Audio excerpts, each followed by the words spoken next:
ஸ்ரீமதே ராமானுஜாய நமஹ. ஸ்ரீமத் வரவரமனையே நமஹ. ஆழ்வார் எம்பெருமானார் ஜீயர் திருவடிகளே சரணம். திருப்பாமையாகிற அற்புதமான திவ்ய கிரந்தத்திலே இன்றைய தினம் நம்முடைய அனுபவத்துக்கு இலக்காகக்கூடிய பாசுரம் 20வது பாசுரம். 33 என்கிற பாசுரத்தினுடைய தாத்பரியாம்சத்தை இந்த பாட்காஸ்ட் மூலமா அனுபவிக்க இருக்கிறோம். கீழே 2 பாசுரத்தினாலும் பிராட்டி வைபவம் காட்டினாள். 18வது பாசுரத்துல பிராட்டி வைபவம், 19வது பாசுரத்துல பிராட்டியையும் பெருமானையும் சேர்த்தே எழுப்புகிறாள். 20வது பாசுரத்திலையும் பிராட்டியையும் கண்ணனையும் சேர்த்தே எழுப்புகிறாள். என்ன பண்றா அப்படின்னா, 19வது பாசுரத்துல பிராட்டியை பத்தி சொல்றச்சே தத்துவமன்னு தகவன்னு அப்படின்னு சொல்லிவிடுறா. இந்த தத்துவம் தகவு அப்படின்றதெல்லாம் இது உனக்கு குணம் கிடையாதுமா, நீ பண்றது தப்பு அப்படின்றா போல சொல்லிவிடுறா. உடனே இவாளுக்கு என்ன தோத்தர்தான், நம்ம இப்படி இவளை வெசுட்டதுனால தான் கண்ணனம் பெருமான் வாய்திரவாமல் இருக்கிறான். அப்படியானால் நாம் என்ன பண்ணணும், முதலிலே கண்ணனம் பெருமானை எழுப்பி பார்ப்போம். எழுப்பி பார்த்துட்டு அவன் எழுந்திருக்கலனால் ரீசன் என்னன்னா, இவளை இந்த மாதிரி சொன்னதனுடைய ஒரு கோபமா தான் இருக்கணும். அதனால இவளுடைய குணங்களை ஏத்தி பேசுவோம், திருமேனி சௌந்தரியத்தையும் ஆத்ம குணங்களையும் ஏத்தி பேசுவோம் அப்படின்ற எண்ணத்தோட இருக்கிறார்கள். பாசுரத்தை தொடங்குறார். 33 அமரர்க்கும் முன் சென்று கப்பம் தவிர்க்கும் கலியே துயிலழாய் செப்பமுடையாய் திரளுடையாய் செத்தார்க்கு வெப்பம் கொடுக்கும் விமலா துயிலழாய். இது வரைக்கும் கண்ணனை எழுப்புதல். செப்பனமென்முலை செவ்வாய் சிறுமுருங்கொல் நப்பின்னை நங்காய் திருவே துயிலழாய் ஊக்கமும் தட்டொழியும் தந்து உன்மணாளனை இப்போதே எம்மை நீராட்டு. இது வரைக்கும் இந்த நப்பின்ன பிராட்டியை எழுப்பி அவள் புருஷகார கிருத்தியம் பண்ண வேண்டும் என்ன புருஷகார கிருத்தியத்தின் வைபவம் சொல்லுகிறார்கள். கீழே உன்மணாளனை தத்துவமன்னு தகவன்னு இவை 3ம் கிருபை பாரதந்திரியம் அனன்யார்கத்வம் இவை 3ஐயும் காட்டினது பார்த்தோம். இதன் மூலமாக இது புருஷகார வைபவம் கீழே காட்டித்து இங்க புருஷகார கிருத்தியம் புருஷகாரமாம் போது செய்ய வேண்டியது என்ன அப்படின்னால் கடக கிருத்தியம், இந்த கண்ணனையும் கோபிமார்களையும் சேர்த்து வைத்தல் என்கிற செய்கையை செய்வாயாக அப்படின்னு அவரிடத்துல வேண்டிக் கொள்கிற நிலையாக அமைந்திருக்கிறது. ஆக புருஷகாரமாம் போது என்ன பண்ணணும் அப்படின்றத இந்த இடத்துல காட்டுகிறாள். புருஷகாரம் பண்றச்சு என்ன பண்றா பிராட்டி, இருவரையும் திருத்துவது உபதேசத்தாலே அப்படின்னு சொல்லப்படுறது. கீழ்ப்பாசுரத்துல கண்ணனம்பெருமான திருத்தனம். என்ன திருத்தனம், கண்ணன் எழுந்திருக்கவே இல்லை. இவா அவன் திருமாளிகை வாசலிலே துவண்டு கிடக்க கண்ணனம்பெருமான் எழுந்திருக்காமல் இருக்கிறான்.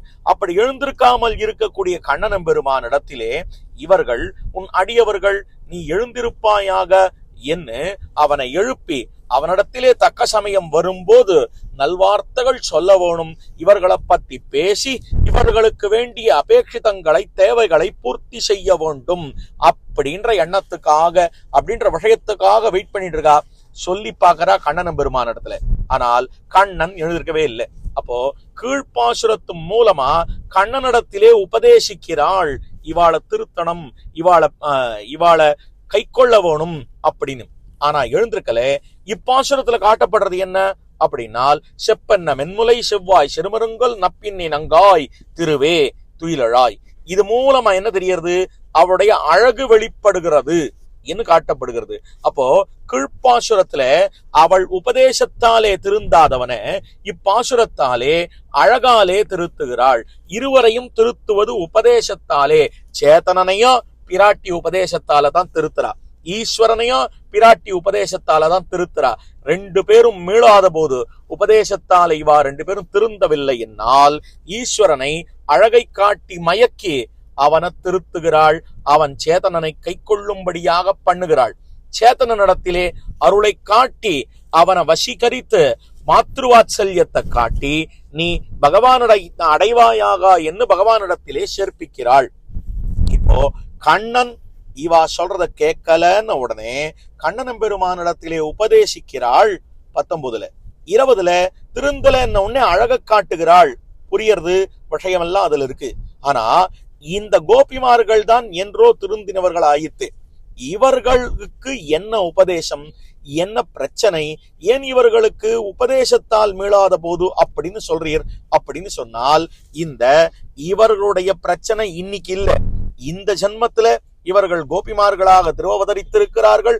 அதற்கு முன்பாக இருக்கக்கூடிய ஜென்மத்தினுடைய அவர்கள் பண்ணி இருக்கக்கூடிய அந்த கர்மங்களை கழிக்க வேணும் அல்லவா, அதுக்கும் பிராட்டியினுடைய கட்டாட்சம் வேணும் அப்படின்னு ஒண்ணும்.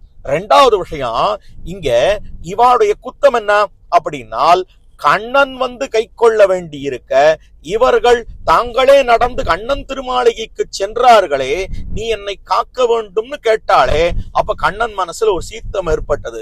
என்னவென்னால், நான் உங்களை கை கொள்ளவேன் என்று இருக்க நீங்கள் என் வீட்டிலே வந்தீர்களே.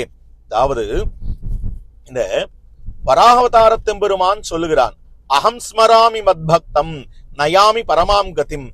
நான் அவனை நினைக்கிறேன், என் பக்தன் என்ன நினைக்கலன்னாலா நான் அவனை மறப்பதில்லை நினைக்கிறேன். என்னை ஒரு முறையேனும் என்னை உபாயமாக கொண்டவனுக்கு, என்னை உபாயம் என்று சொன்னவனை நான் அவனை நினைக்கிறேனே தவிர அவன் நினைக்க வேண்டிய அவசியம் இல்லை அப்படின்னு சொல்றார். அதே போல மேல ஏறி நிக்கிறான், நான் வந்திருக்கேன்னு சொல்லு. உவாச்ச மகாபிராஜ்ஞா ஸ்வரேண மகதாமகான் என்று காட்டப்படுகிறது. மேல ஏறி நிக்கிறான் இந்த விபீஷணன். வேறி நின்றவன் அடுத்தது நான் வந்திருக்கேன்னு சொல்லுங்கோன்னு இந்த சுக்ரீவ பரிகரத்த இடத்துல சொல்றான். அப்பொழுது சொல்லுகிறார் யாருன்னா வால்மீகி. இவர் சொல்லவும் சொன்னான், தான் வந்தது மட்டுமல்லாமல் வாய் திறந்து சொன்னான் என்று சொல்லுகிறார். அப்படின்னா என்ன அர்த்தம் இந்த இடத்துல அப்படின்னால், வால்மீகி சொல்ற வார்த்தையின் மூலம் புரிந்து கொள்வது, உவாச்ச நான் வந்திருக்கிறேன் என்று சொல்வதும் கூட பெருமானுக்கு மனசுல ஒரு கிளேசத்தை ஏற்படுத்துமா. என்னவென்னால், நாம் சென்று இந்த விபீஷணனை கை கொள்ள வேண்டி இருக்க அவன் தன்னிடத்தை விட்டு மேலே ஏறி வந்து நின்று போராததுக்கு நான் வந்திருக்கேன்னு சொல்லுங்கோன்னு சொல்ல வச்சுட்டோமே என்ற கிளேசம். எப்படின்னால் இன்னொரு விஷயம் காட்டப்படுகிறது. குஹப்பெருமாள் இருக்கிற இடத்துக்கு தேடிண்டு ராமபிரான் போன வரைக்கும் அங்க போய் நின்னான். குஹப்பெருமாள் அவனுடைய இல்லத்திலிருந்து சிறிது தூரம் நடந்து வந்திருக்கிறான். அவனை பார்த்து, எனக்காக இவ்வளவு தூரம் நடந்து வந்தியேன்னு பெருமான் வருத்தப்பட்டானாம். அப்படின்னால் பெருமான் அவ்வளவு தூரம் கோசல சாம்ராஜ்யத்தை தாண்டிட்டு நேர கங்கக்கரைக்கு வந்தது பெருசா தனக்கு தெரியல.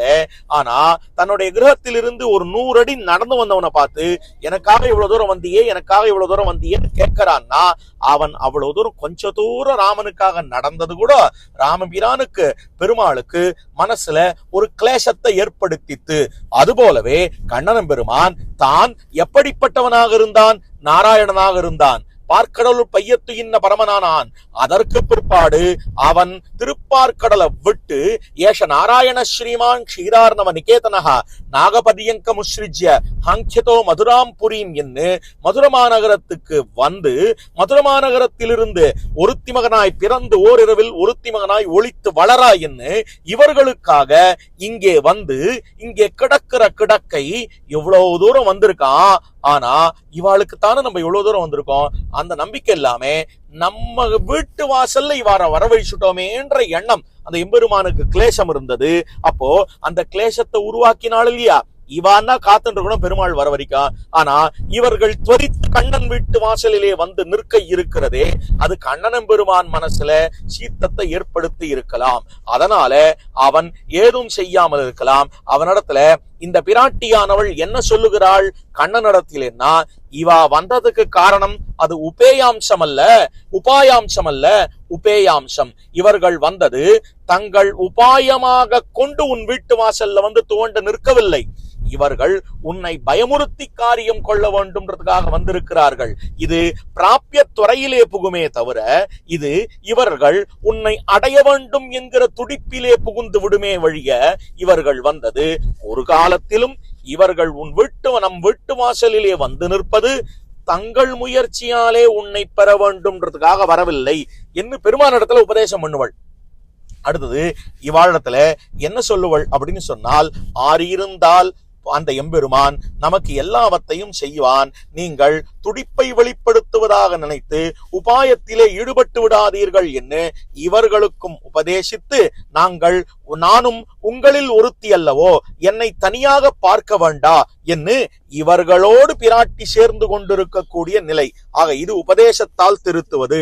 அடுத்தது உபதேசத்தால் மீளாத போது ஈஸ்வரனை அழகாலே திருட்டும் அதைத்தான் பார்த்தோம். செப்பன்ன மென்முலை செவ்வாய் சிறுமருங்கல் நப்பின் இனங்காய் திருவே. அது சேத்தனனை அருளாலே திருத்தும். எப்படி?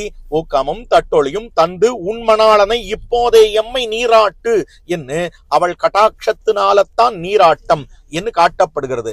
அப்படிப்பட்ட பிராட்டியினுடைய திருநாமமாகிற திரு என்கிற திருநாமம் இப்பாசுரத்திலே சொல்லப்படுகிறது. இங்க ஒரு கேள்வி. இந்த பாசுரத்துல எழுப்பப்படுறது நப்பின்ன பிராட்டி. நப்பின்ன பிராட்டி நீலாதேவியினுடைய அம்சம். அப்படி இருக்கிற போது பெரிய பிராட்டியாருடைய திருநாமமாகிற திரு என்கிற திருநாமம் இவளுக்கு எங்கிருந்து பொருந்தும், எப்படி சொல்ல முடியும் அப்படின்னு ஒரு கேள்வி எழலாம். பெரிய பிராட்டியாருக்குத்தான் திரு என்கிற திருநாமம் அமைந்திருக்கிறது. அப்படி இருக்கிறச்சே எங்கேந்து இது பொருந்தும்? இவள் புருஷகாரம் எங்கேயானு வேலை செய்யுமா அப்படின்னால், இவள் புருஷகாரம் வேலை செய்யறதுக்கு காரணமே இவள் பெரிய பிராட்டியாரை விட வேறுபட்டவள் என்கிறதுனால் அல்ல. இவள் பெரிய பிராட்டியாருடைய எக்ஸ்டெண்டட் ஹேண்ட்ஸ், ஆங்கிலத்தில் சொல்லணும்னால் பெரிய பிராட்டியாருடைய பரிகரமாக இருக்கிறாள். பரிகரம்னா என்ன அர்த்தம் அப்படின்னால், பெரிய பிராட்டியாருடைய திருக்கரங்களைப் போலே, பெரிய பிராட்டியாருடைய ஒரு அவயவத்தை போலே இவர்களுக்கும் மற்ற தேவிமார்களுக்கும் பெரிய பிராட்டியாருக்கும் இருக்கக்கூடிய சம்பந்தம் அவயவ அவயவி பாவம் என்று சொல்லப்படுகிறது. இப்ப கையில ஒரு வளையல் போட்டிருக்கோம்னு வச்சுங்க. இந்த வளையல் போட்டுட்டா சந்தோஷப்படுறது மனசுன்னா, உடனே மனசு சொல்றது இல்ல கைக்கு தானே வளையல் போட்டேன், எனக்கா வளையல் போட்டேன்னு கேட்கறதா இந்த ஆத்மாவோ மனசோ? அதை எதுவுமே கேட்கறது இல்ல. அப்படின்னால் இந்த இடத்துல காட்டப்படுவது என்ன அப்படின்னால், பெரிய பிராட்டியாருடைய பரிகரமாக இருக்கிறாள். விராதம் கேட்கிறான் ஒரு கேள்வி. அறவாகி சுமத்தியால் அணியிற்றால் ஏந்துதியால் ஒருவாயால் விழுங்குதியால் ஓரடியால் ஒளித்தியால் திருவான நிலமகளை அகுதறிந்தாள் சீராளோ அணிமலரும் துழாயலங்கள் மணிமார்பில் வைகுவாள். நீ நாகமாக இருந்து இந்த உலகத்தையே உன் தலையில் வைத்து தாங்குகிறாய் பெருமானே. அதே போல அணியிற்றின் ஏந்துதியால் வராகவதார காலத்திலே இவ்வுலகை உன் தூக்கி பிடித்து உன் முக்காலே சுமக்கிறாய். அடுத்தது ஒருவாயால் விழுங்குதியால், திடீர்னு பிரளய காலத்துல வாய்க்குள்ள வச்சு விழுங்கி வயிற்றுல வச்சு ரட்சிக்கிற.